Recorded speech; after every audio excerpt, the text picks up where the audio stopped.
Hello दोस्तों, welcome to my self study. दोस्तों, वर्ष 2021 करंट अफेयर्स क्वेश्चन सीरीज में एक बार फिर आपका बहुत बहुत स्वागत है। दोस्तों, आज की इस वीडियो में हम डिस्कस करेंगे दिसंबर माह के अभी तक के महत्वपूर्ण प्रश्नोत्तर। हमेशा की तरह दोस्तों, मैं यहाँ पे आपको प्रश्नों का उत्तर तो बताऊंगा ही, साथ ही टॉपिक से रिलेटेड इंपॉर्टेंट फैक्ट्स भी बताऊंगा और उन्हीं फैक्ट्स रिलेटेड वीडियो के अंदर आपसे एक प्रश्न पूछूंगा जिसका उत्तर आपको देना होता है। तो चलिए दोस्तों, बिना देर के स्टार्ट करते हैं आज के अपने पहले प्रश्न से। प्रश्न है, टाइम मैगजीन द्वारा वर्ष 2021 के लिए पर्सन ऑफ द ईयर निम्नलिखित में से किसे चुना गया है? और आपके ऑप्शंस हैं जो बाइडन, कमला हैरिस, एलन मस्क या फिर सिमोना बिलेस। तो दोस्तों, इसका सही आंसर होगा ऑप्शन थर्ड, एलन मस्क।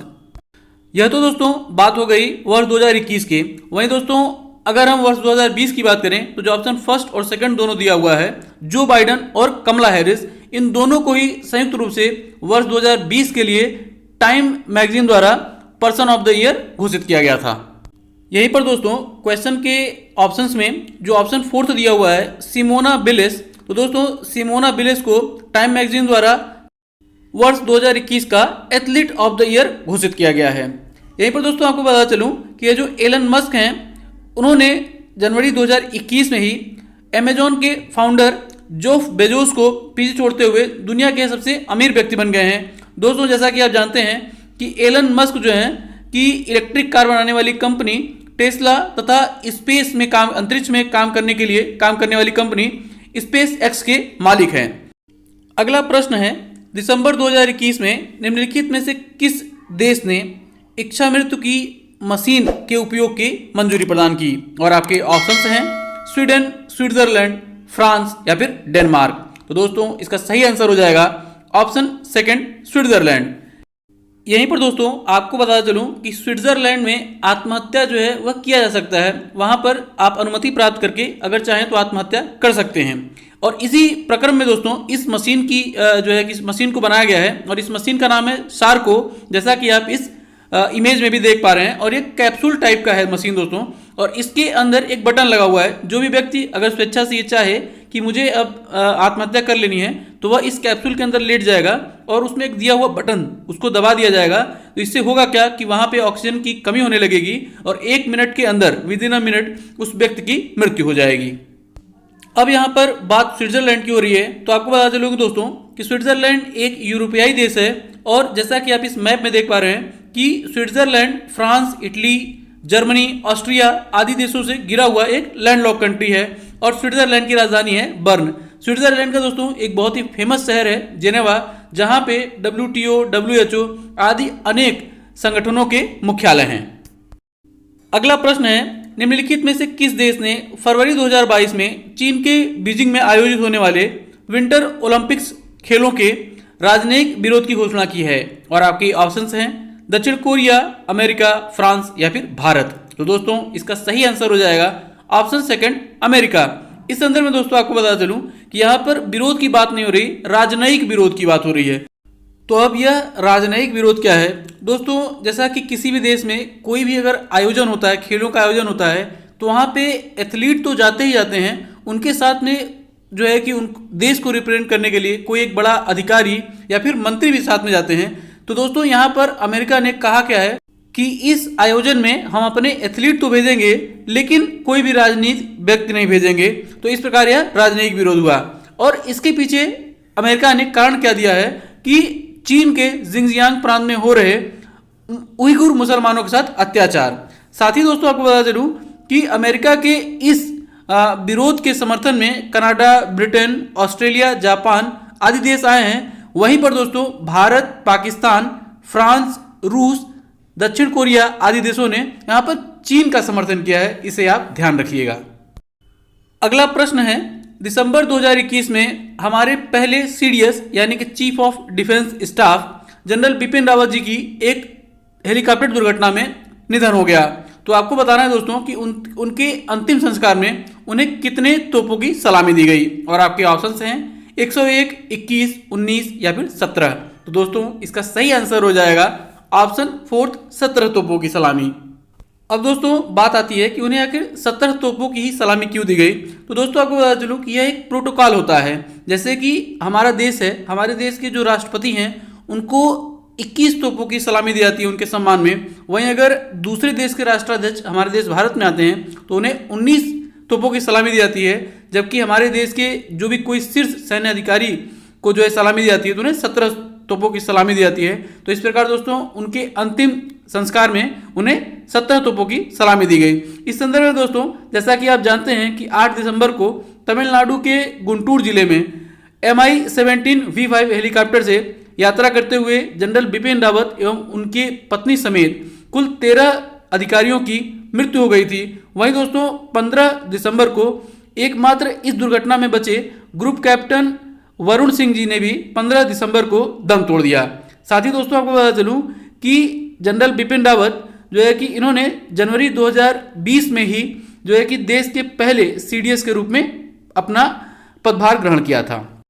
अगला प्रश्न है, दिसंबर 2021 में निम्नलिखित में से किस राज्य में गलतफहमी यानी कि गलत सूचना के आधार पर सेना की गोलीबारी में कुल 15 लोगों की मृत्यु हो गई? और आपके ऑप्शंस हैं मणिपुर, नागालैंड, त्रिपुरा या फिर मेघालय। तो दोस्तों इसका सही आंसर हो जाएगा ऑप्शन सेकंड, नागालैंड।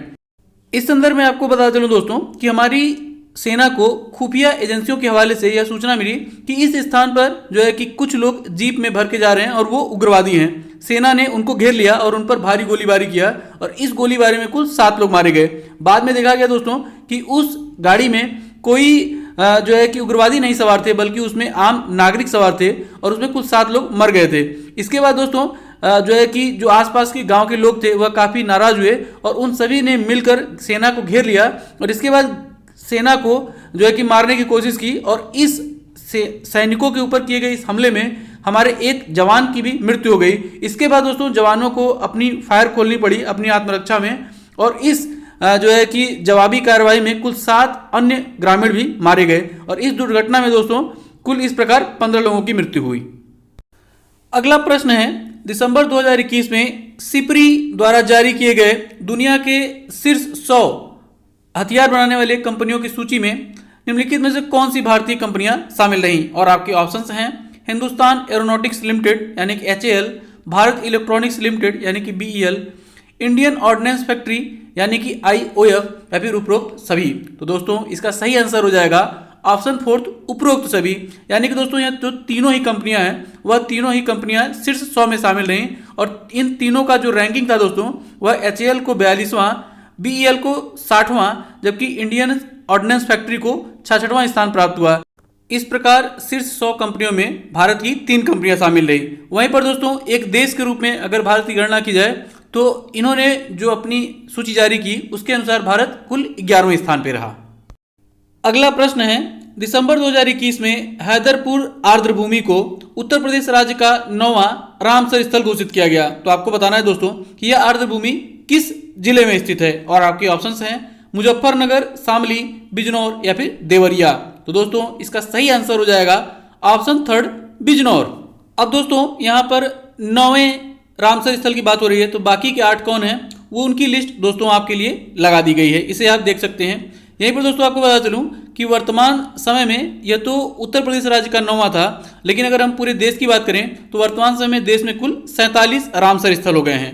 अब दोस्तों यहाँ पर बात आती है कि आखिर आर्द्रभूमि क्या होता है। तो ध्यान रखिएगा दोस्तों, वह भूमि जहाँ पर बहुत गहरा पानी ना हो, छिछला पानी हो, वहाँ पर वनस्पतियाँ हों और इसके अलावा वहाँ पर पशु छोटे मोटे पक्षी भी हों, तो वो जो दलदली भूमि के जैसा जो भूमि होता है वही आर्द्र भूमि कहलाता है। और इसको रामसर स्थल क्यों नाम दिया जाता है इसको भी आप याद रखिए दोस्तों कि वर्ष 1971 में 2 फरवरी के दिन ईरान के रामशहर नामक शहर में जो है कि इन आर्द्र भूमियों को जो संरक्षित करने के लिए सबसे पहली बार जो एक वहाँ पर सम्मेलन हुआ था। तो इसीलिए दोस्तों इसे रामसर स्थल का नाम दिया जाता है और इसी वजह से दोस्तों प्रत्येक वर्ष 2 फरवरी को जो है कि विश्व आर्द्र भूमि दिवस के रूप में भी मनाया जाता है। अगला प्रश्न है, दिसंबर 2021 में सरयू नहर नेशनल प्रोजेक्ट का उद्घाटन किया गया। तो आपको बताना है दोस्तों कि यह किस राज्य में स्थित है और आपके ऑप्शंस हैं पंजाब, उत्तर प्रदेश, हरियाणा या फिर मध्य प्रदेश। तो दोस्तों इसका सही आंसर हो जाएगा ऑप्शन 2 उत्तर प्रदेश। इस संदर्भ में दोस्तों आपको बता दूं कि यह जो सरयू नहर नेशनल प्रोजेक्ट है यह केवल एक प्रोजेक्ट नहीं है बल्कि कई क्षेत्र के मतलब जो पूर्वी उत्तर प्रदेश है, पूर्वी उत्तर प्रदेश में कई नहरों को मिलाकर कई नहर परियोजनाओं को मिलाकर एक परियोजना बना दिया गया, एक मास्टर परियोजना। और जो है कि अब इसे पूरा कर दिया गया है और इसे देश को समर्पित किया गया है प्रधानमंत्री मोदी जी के द्वारा। साथ ही दोस्तों आपको बता चलूं कि इस योजना की शुरुआत वर्ष 1978 ईस्वी में की गई थी और अब लगभग 40 वर्षों से भी ज़्यादा समय के बाद लगभग 9,802 करोड़ रुपए की खर्च के बाद जो है कि इस परियोजना को फाइनल कर दिया गया है। साथ ही दोस्तों आपको बता दूं कि इस योजना के अंतर्गत क्षेत्र में मतलब पूर्वी उत्तर प्रदेश में बहने वाली कुल 5 नदियों घाघरा, सरयू, राप्ती, बाणगंगा और रोहिणी नदियों को आपस में जोड़ दिया गया है। अगला प्रश्न है, दिसंबर 2021 में यूनेस्को द्वारा निम्नलिखित में से किसको विश्व विरासत की अमूर्त सूची में शामिल किया गया? और आपके ऑप्शंस हैं कुंभ मेला प्रयागराज, काशी विश्वनाथ मंदिर वाराणसी, राम जन्मभूमि अयोध्या या फिर दुर्गा पूजा पश्चिम बंगाल। दोस्तों इसका सही आंसर हो जाएगा ऑप्शन 4 दुर्गा पूजा पश्चिम बंगाल। इस संदर्भ में दोस्तों आपको बता चलूं कि यहाँ पर ध्यान रखिएगा कि विश्व विरासत अमूर्त यानी कि इंटेंजिबल, जैसे कि दोस्तों और भी आपको बता चलूं कि जैसे कोई मंदिर मस्जिद है तो वो तो टेंजिबल है, जैसे कि लाल किला है, हाँ, और ताजमहल है, इसके बाद अजंता एलोरा की गुफाएं हैं, ये सभी भी जो है कि विश्व विरासत की सूची में शामिल हैं। लेकिन दोस्तों जो दुर्गा पूजा है वह अमूर्त है। आप जरा ध्यान दीजिएगा कि दुर्गा पूजा जो कोलकाता में होता है वो पूरे क्षेत्र में होता है। जिस तरह से दोस्तों यह जो प्रयागराज का कुंभ का मेला होता है यह एक इंटेंजिबल है, इसको अमूर्त है, उसकी कोई मूर्ति नहीं है, मतलब उसे फिजिकली आप टच नहीं कर सकते हो, तो इसे भी आप ध्यान रखिएगा। और इस प्रकार के यानी कि विश्व विरासत अमूर्त की जो सूची है उसमें यह भारत का 14वां है। अगला प्रश्न है, नवंबर 2021 के लिए आईसीसी द्वारा निम्नलिखित में से किस क्रिकेट खिलाड़ी को प्लेयर ऑफ द मंथ चुना गया? और आपके ऑप्शंस हैं Asif Ali Pakistan, Joe Root England, David Warner Australia या फिर संदीप लचिमाने नेपाल। तो दोस्तों इसका सही आंसर हो जाएगा ऑप्शन 3 डेविड वार्नर ऑस्ट्रेलिया। तो दोस्तों अब बारी है आज के प्रश्न की। प्रश्न है, फरवरी 2022 में शीतकालीन ओलंपिक खेलों का आयोजन निम्नलिखित में से कहां किया जाएगा? और आपके ऑप्शंस हैं Madrid Spain, Rome Italy, Munich Germany या फिर बीजिंग चीन। हमेशा की तरह दोस्तों अगर आपने पूरी वीडियो बहुत ध्यानपूर्वक देखा होगा तो इस प्रश्न का सही उत्तर आपको इसी वीडियो में अभी तक मिल गया होगा। प्रश्न का सही उत्तर नीचे आप कमेंट बॉक्स में कमेंट करके बता सकते हैं। दोस्तों इसी तरह के इंटरेस्टिंग क्वेश्चन सेट्स के लिए आप हमारा फेसबुक पेज माई सेल्फ स्टडी को भी ज्वाइन कर सकते हैं। फेसबुक पेज का लिंक नीचे डिस्क्रिप्शन बॉक्स में दे दिया गया है। तो दोस्तों उम्मीद करता हूं कि वीडियो जो है आपको पसंद आई होगी और आपको कुछ न कुछ जानने को मिला होगा। वीडियो अगर आपको पसंद आई हो और आपको कुछ न कुछ जानने को मिला हो तो वीडियो को लाइक और शेयर करना ना भूलिएगा, साथ ही चैनल को सब्सक्राइब भी। इसी नोट के साथ दोस्तों वीडियो को समाप्त करता हूं और मिलता हूं आपसे अगली वीडियो में। तब तक के लिए जय हिंद।